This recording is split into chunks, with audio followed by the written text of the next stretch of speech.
Welcome, everybody. I am Tequila Jarrett, the $1,000,000 cleaning coach. I'm in the business of teaching residential and commercial cleaning service owners how to increase their bottom line.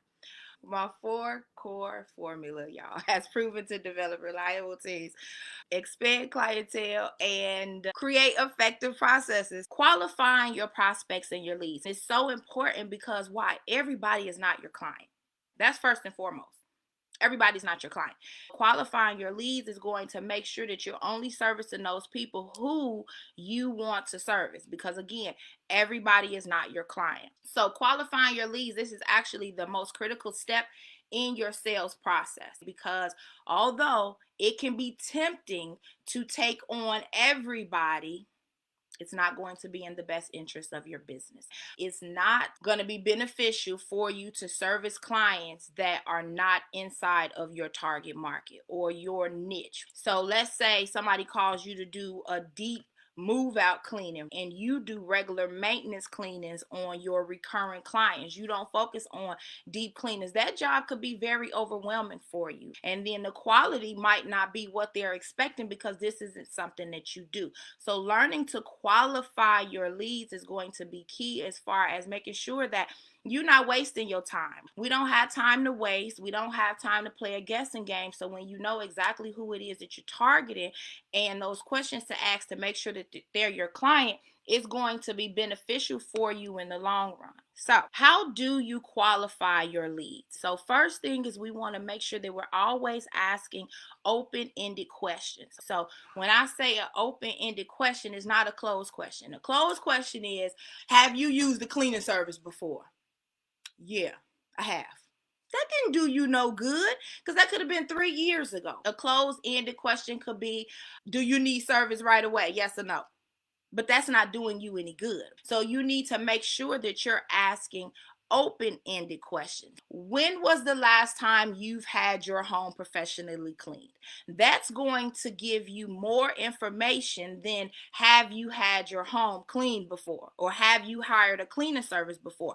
It's not doing me no good to know that you hired a cleaning service, but it's going to do me some good to know when was the last time that you had your home professionally cleaned, especially for my people that are giving the over the phone estimates and you're doing those phone calls and you want to make sure that, hey, I'm estimating my time in this home accurately. So finding out, hey, when was the last time you had a professional cleaning? If they say, oh, well, we had a cleaning a month ago versus somebody that said, oh, we had our house cleaned the last time was about a year ago.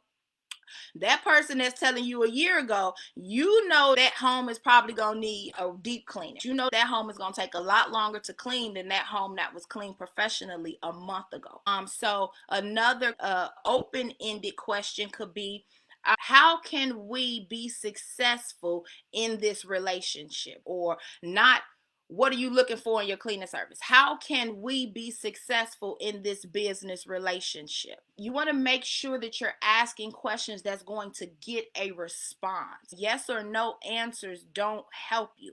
So you want to make sure that you're defining what success looks like for them. And I know you like, what does success look like? Yes. What does it mean for me to render these services and when I'm done, you're completely happy? That's success. So what does success look like for you and how can I deliver?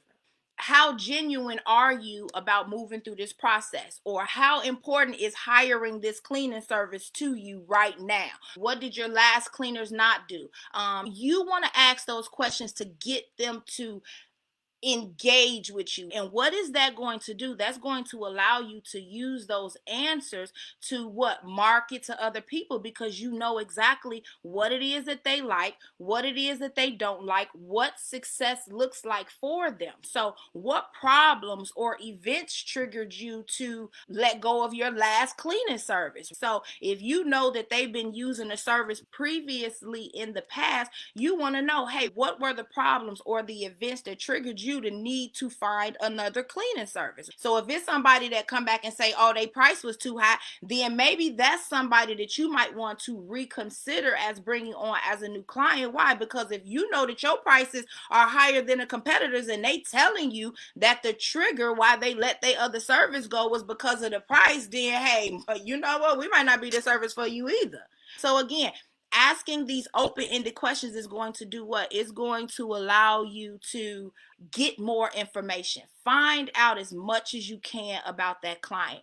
So what did you like most from your cleaning service? Absolutely. So what was it that you liked most about the services that you were receiving previously, or the company that you were previously receiving services from? Where did they excel, right? What made you happy? Or what is it that you expect when you walk through the door? Is it, some people are real aesthetic. They want to make sure, I like my pillows to be color lined. I want to make sure that the rugs are in the right place. I don't like anything moved on my counters. So some people are sticklers about where you put their stuff back on their counter. So these are all questions that are going to help you to do what? Provide a better service.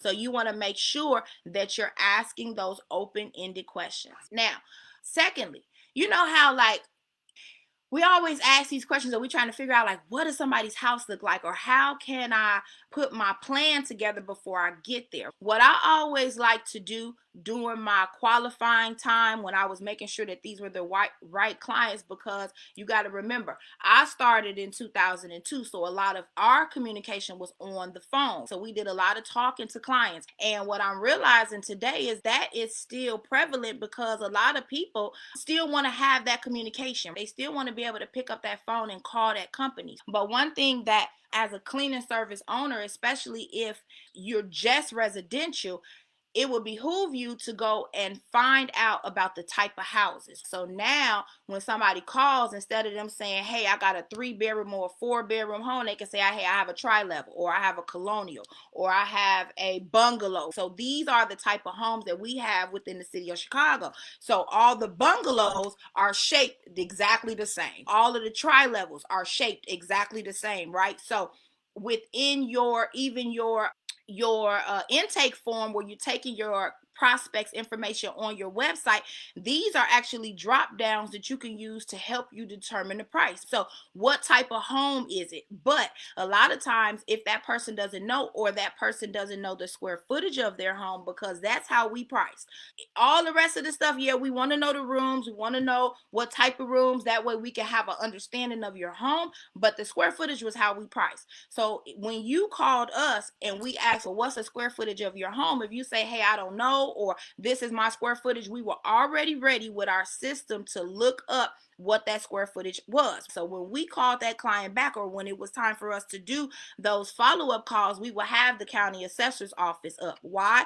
Because we were able to go right to it, put that address in, and what would it do? It would give you a picture of the home, and it will tell you the square footage of the home. That way, you never have to second guess what that client is telling you. Let's say the client is saying the home is 1,800 square feet, but then when you go into Cook County's assessor's office, you're like, oh, this home is really 2,500 square feet. They didn't tell us that they were excluding any area. So now you know how to accurately quote that client.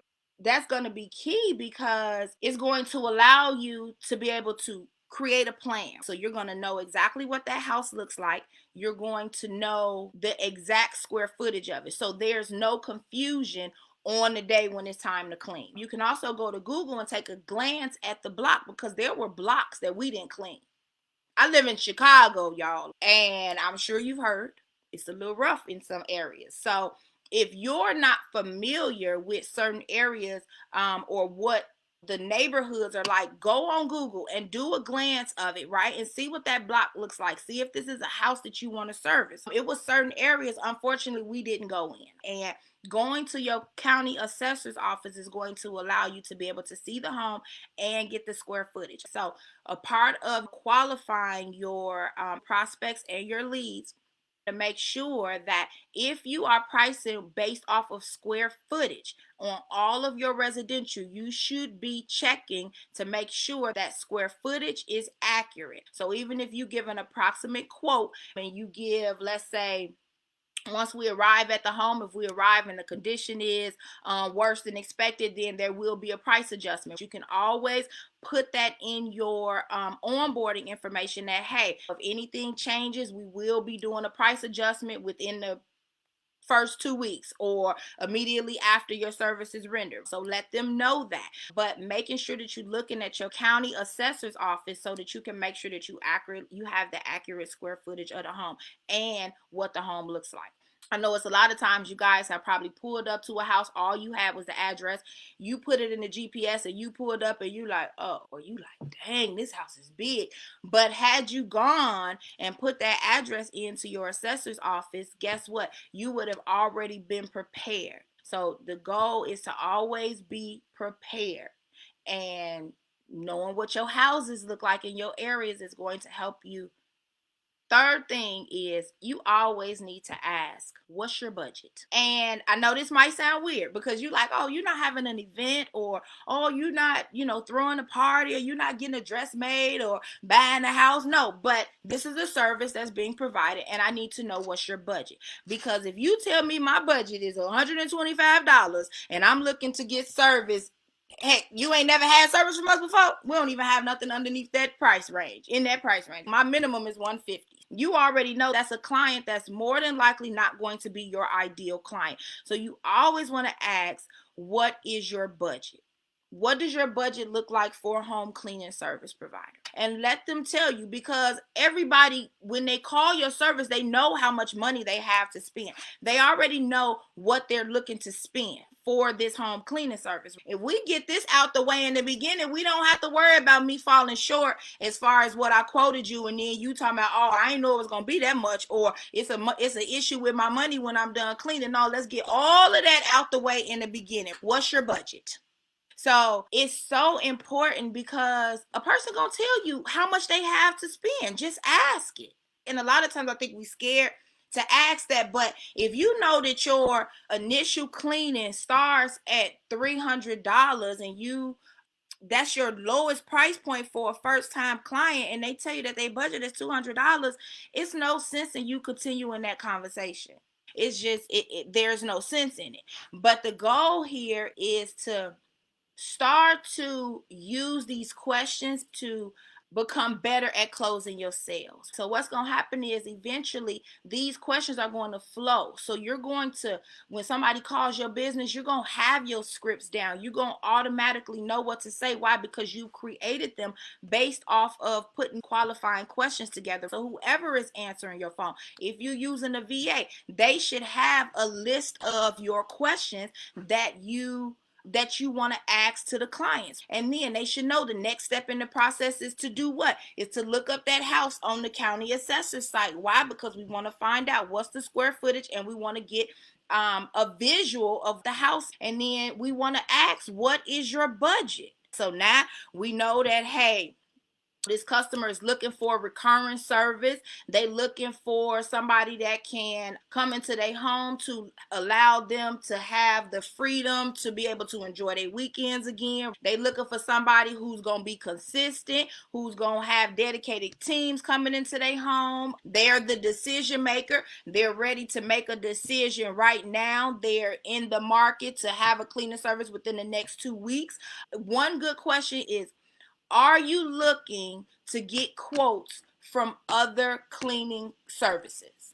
That's a great question. Are you considering receiving quotes from competing services? Are you looking for the best price? Because if they doing all of that, they're not going to be your client. If they doing all of that, it's not going to be the person that's going to be doing what? Getting that recurring service that hey, they on the schedule, they locked in. I don't have to worry about them, right? More than likely the person that's getting how many different quotes, they are looking for price, and that's probably not your client, because more than likely we're not going to be the cheapest. We're not going to be the cheapest around. I'm going to tell you right now. And with that being said, make sure you join my mailing list. The link is in the bio. Okay, check out my online store, y'all. I got some great business building tools in there. Until next time, I'll see y'all later. Have a great night. Bye.